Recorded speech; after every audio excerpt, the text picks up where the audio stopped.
I suspect that if the media and the American people let this case actually unfold, if they let the investigation unfold as it's currently doing, they're going to find out that what we're doing is being very deliberate and being very driven by the national interest and by the law here, and that's as it should be. That's Vice President J.D. Vance defending the federal government's investigation into former National Security Advisor John Bolton, pushing back against Democrats who are calling the raid on Bolton's home retribution. The FBI conducting a surprise raid on Friday on Bolton's Maryland home over claims that he sent highly sensitive classified documents from a private email server to his family during the first Trump administration. Bolton has not been charged with any crimes. Joining me now is Arkansas Congressman Rick Crawford. He is the chairman of the House Intelligence Committee. Mr. Chairman, great to see you this morning. Thanks so much for being here. Your reaction to what took place on Friday?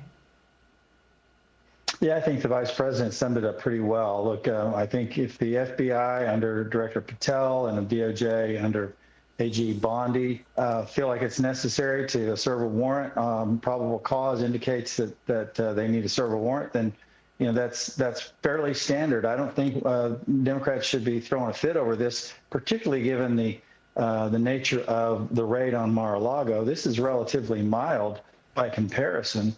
And so I don't understand the outrage over this particular incident. And, this will be fully adjudicated. This is very transparent.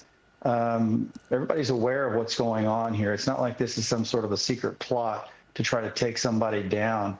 It just seems to be a double standard here. Well, I mean, there is a double standard. And by the way, there's outrage on the other side as well. I've got some outrage over the 10 years of attacks on President Trump and the lies from Russia collusion to indictments to impeachments and all the rest, trying to smear the president's name for so many years. Are we ever going to see any accountability for that, in your view? Yeah, in fact, our committee has taken some pretty bold steps to ensure that happens. ODNI Gabbard has you've seen what she's done over the last couple of weeks, where she's basically pulling back the curtain saying, here's what happened. There will be accountability. There's a whole lot of folks at the very top of the heap, from President Obama to former FBI Director Comey to former CIA Director Brennan, former DNI Clapper, and a whole host of senior executives in those related agencies that have a lot of explaining to do, and DNI Gabbard is leading the transparency effort.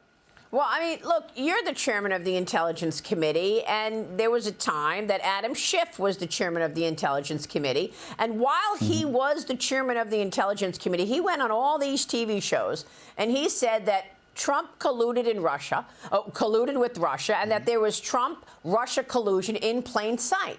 Now, as chairman of the Intelligence Committee, wouldn't he have known better? Well, he should have, and in fact, he did. And so he basically conjured up a whole lot of speculation. Yes, he did lie. He's a serial liar and a serial leaker. He should have never been chairman of that committee, never been on the committee, as far as I'm concerned. But I was on the committee the entire time that he was chair and ranking member, and he had no business being on that committee, and there's more to come on that. What do you mean?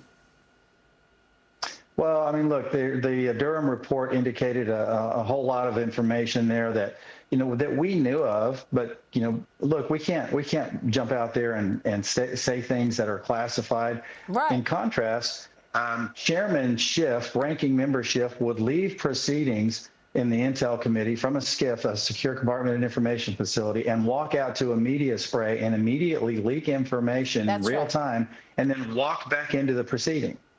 That's right. And I remember that. I lived it because I was watching what he was doing. And I thought to myself, he's the chairman or the ranking member of this committee. He has seen information that we have not. So for him to go on all these shows and say that collusion is in plain sight when he knew he had no evidence of it, being the chairman. That's why I posed the question to you. You're the chairman. You know what you have. You know what you've seen much more than we have. So to use your title to have this authority to say something about a sitting president, I mean, is there any accountability for that? Well, there will be. We're going to allow the FBI and Department of Justice to do what they do, and it's not in the lane of the House Permanent Select Committee on Intelligence. We can make criminal referrals, but we don't prosecute. We aggressively oversee the agencies, and where there is misconduct or any indication of something that needs a referral, we're happy to make that referral. But that is in the lane of DOJ and the FBI. Of course. Mr. Chairman, the DNI, Tulsi Gabbard, also announced a major transformation of the agency. She's calling it ODNI 2.0, aiming to cut more than its size by more than 40%. That would save $700 million a year. Your reaction to that?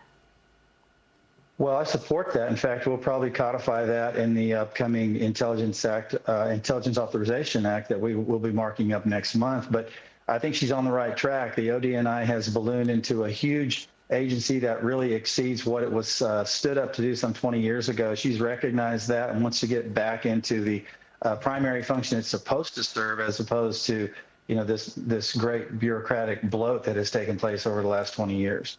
Congressman, before you go, you're about to come back to Washington in about 2 weeks or so, week and a half. What will your priorities be at that point? Well, as I mentioned, we have the Intelligence Authorization Act on our plate. We will probably the second week in September, we'll undertake that. A lot of reforms. One of them you just talked about. There are a few other things that we have in the hopper to help streamline the intelligence community, as well as reform the intelligence community. So we're doing everything we can to support the principles of the various agencies to achieve that reform.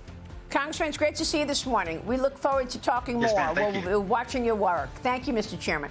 Rick Crawford joining us.